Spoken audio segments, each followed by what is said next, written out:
So in this demo, we're going to talk a little bit about some of the differences to regular C99.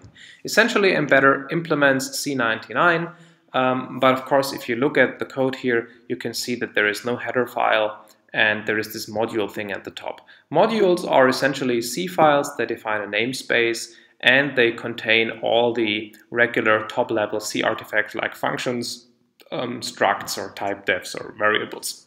Now, of course, header files are also used for managing visibility. And we have a second module right here. We have our, let's close this. We have our plain C demo, and next to that we have a module with stuff, and it contains a struct. And our plain C demo imports this module. This is as if you would include a header file, but of course, we still don't see the data struct, because the data struct is not visible, and you can make it visible by exporting it. And once you exported things, you can then say data D. So that is the definition here. So in other words, exporting plus module import solves the visibility issue that's handled by header files. We do generate header files below, but we don't expose them to the user.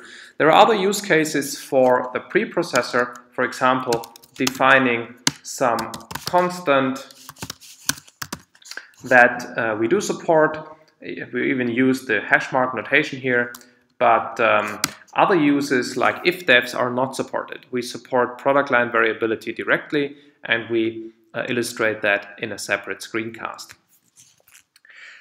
Another difference to regular C99 is where we put type annotations. Like for example, if you have an int 8 x and you want to make this a pointer, then of course in C you can put the asterisk right here. In mbeddr you put the asterisk on the type. Being a pointer is a characteristic of the type, not a characteristic of the identifier. We have done the same thing for arrays. If you have an X array, you cannot put the brackets here, you put them right here, and then you put a size. So this, in our view, is more consistent, and the only consequence this has is that you cannot define with the same declaration an X and an X pointer. In fact, we don't support multiple identifiers, multiple variable declarations in the same line anyway. So if you want an X without the pointer, right, it's red because it already has an X argument here, and an X pointer, then you do this with two separate local variable declarations. Another change that we've done concerns function pointers. So let's illustrate that. Let's build a function that takes one of these position pointers and returns one of these position pointers. So that would be a position pointer. We call the function nullify, and it takes a position pointer p, and then on the p, let's say it sets the x to be 0 and it sets the y to be 0, and then it returns p.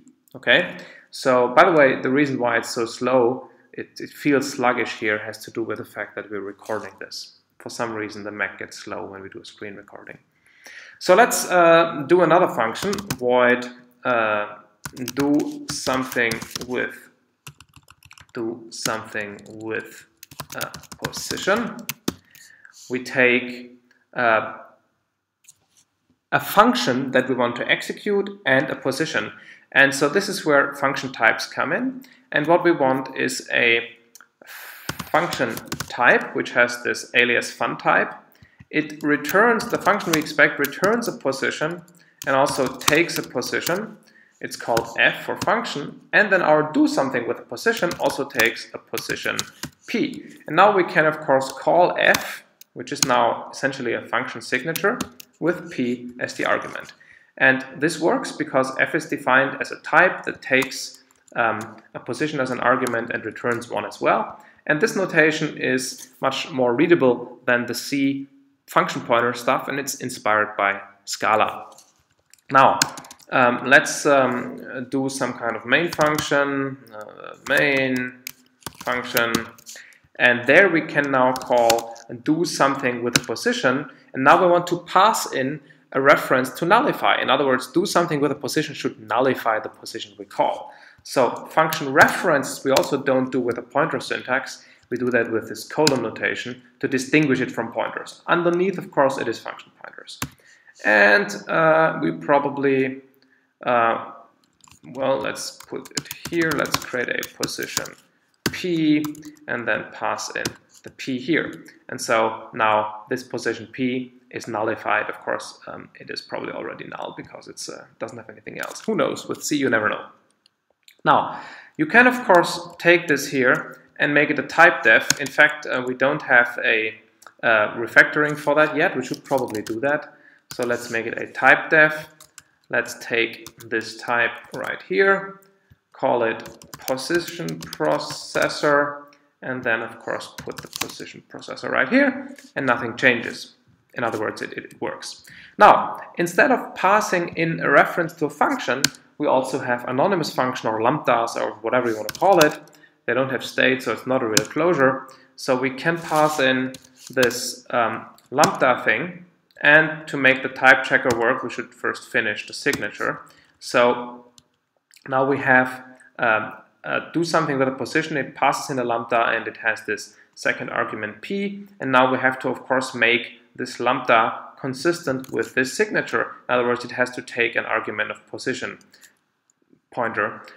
So let's call it a position. We don't have to specify the type. It can be derived.